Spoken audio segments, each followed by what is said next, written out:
Okay, Kurt Klapier here with TeachMomHow.com. As promised, here's a short video on how to effectively market to your warm market, how to do it the right way. Now, in order to do this, you need to understand a couple concepts, a couple key principles first. First, you need to understand that you actually have three markets to which you can market your home business.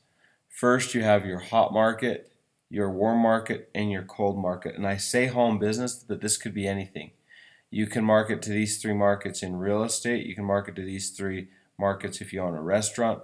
You can market to these three markets if you're a blogger. It doesn't matter what your business. You have these three markets to which you can market: your hot market, your warm market, and your cold market. First, the hot market. These are your friends and family. These are the people who know you, like you, and trust you. These are people who will take your call. So if you call them up and start talking to them about your business, they will at least not hang up the phone. If you tried that with a cold market, they'd probably hang up, ask you to remove them from your list. Then there's your warm market.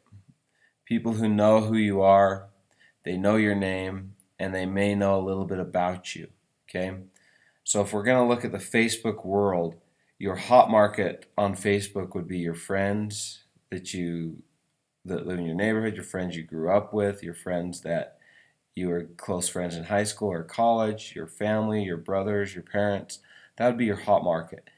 Your warm market would be people that you've met on Facebook, people that you might see them at work, but you're not really very close with your friends on Facebook. People you went to high school with, weren't really very close friends in high school, but now you're friends on Facebook.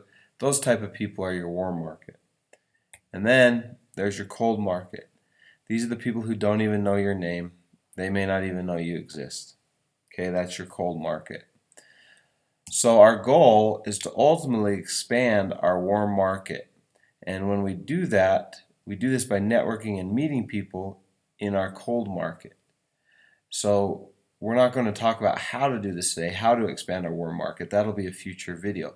But just understand the ultimate goal is to expand our warm market, because it's our warm market that we will invite to look at our business opportunity.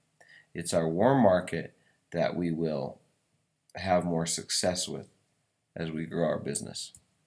So let's now talk about the hot market and how do we market to them.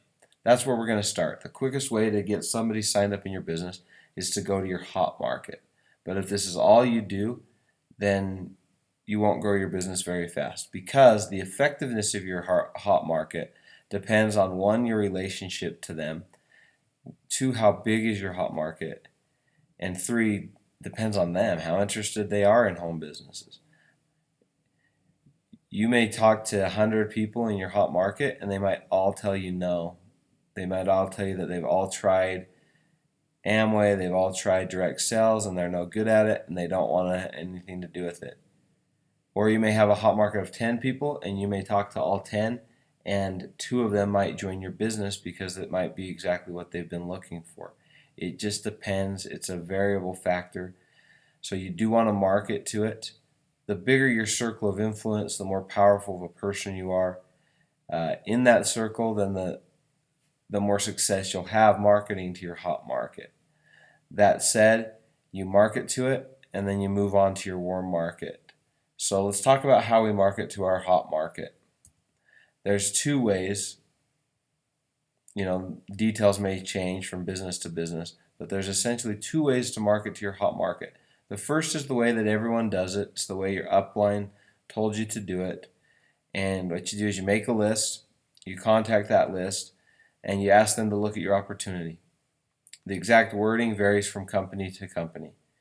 I'll give you an example. In my company, we ask this question to our hot market. We say, if I could show you a way to make money just simply using an app on your phone that everybody loves to use, would you at least listen? Would you at least take a look? And if they say yes, then you show them a video and then you follow up with them about the video. Or you do a presentation in person or over Skype or Google Hangouts. Okay? So it's essentially the same with every company. You ask them to take a look at your opportunity.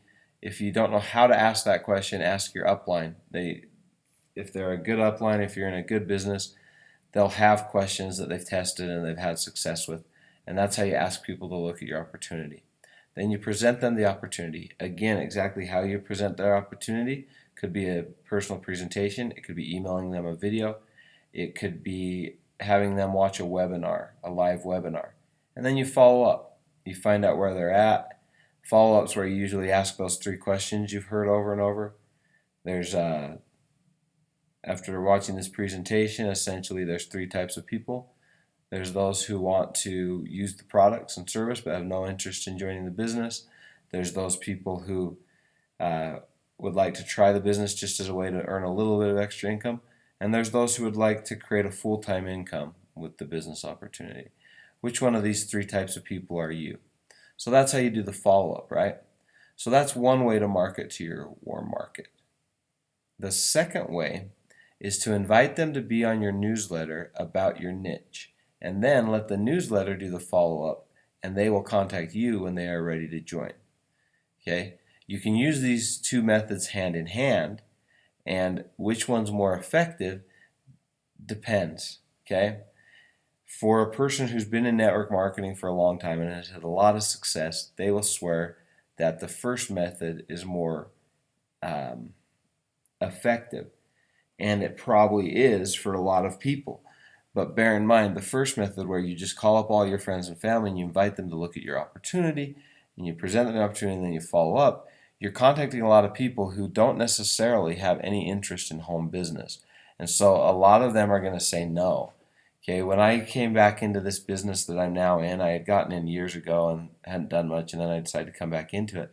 When I came back into it, I did exactly this. This is how my upline got me back in. He said, hey, do what I say to do every day, and in 1 year, if you do it for 1 year, you'll be making 6 figures.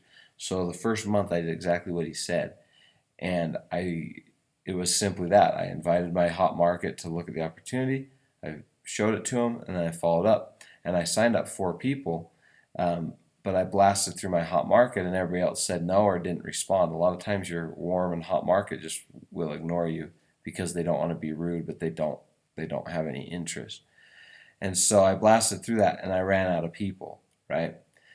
I've had other times in my businesses where it's been even less successful. I've blasted through my hot market and I've signed up 1 person or 0 people. It won't be uncommon, especially if you're the kind of person, and nobody take offense to this, but if you're broke all the time and your friends and family know that, and you've tried these things in the past, when you invite them to look at your opportunity, they're not going to give it a serious look. Doesn't mean they don't know you or like you or trust you. It just means that they think that it didn't work for you, so why would it work for them? Now, if you're somebody who's super successful either in home businesses or in traditional business, then when you ask your hot market to look at it, they're going to take it more seriously and give it a real look. So you need to decide how that is. If you're like me, you've probably been in several different home businesses over the years, and so now you're back in one and you're like, okay, I'm going to do it the right way this time.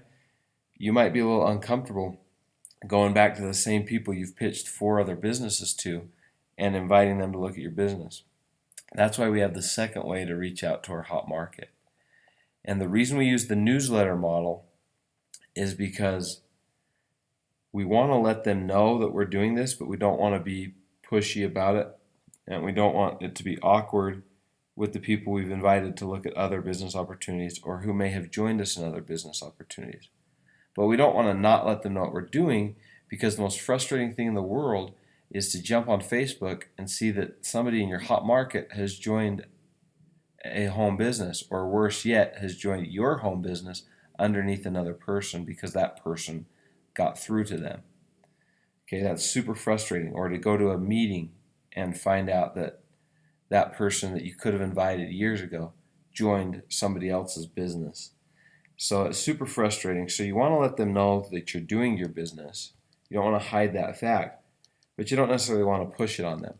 And so a really good way to do this is to start a newsletter. If I was in the financial services niche, there's home businesses now that offer financial planning, 401ks and mutual funds and life insurance and those type of things. Then I would start a newsletter about retirement, a newsletter that sent out tips every week on how to plan and prepare for your retirement, tips about the stock market, tips about life insurance, tips about that kind of thing. And I'd start that newsletter.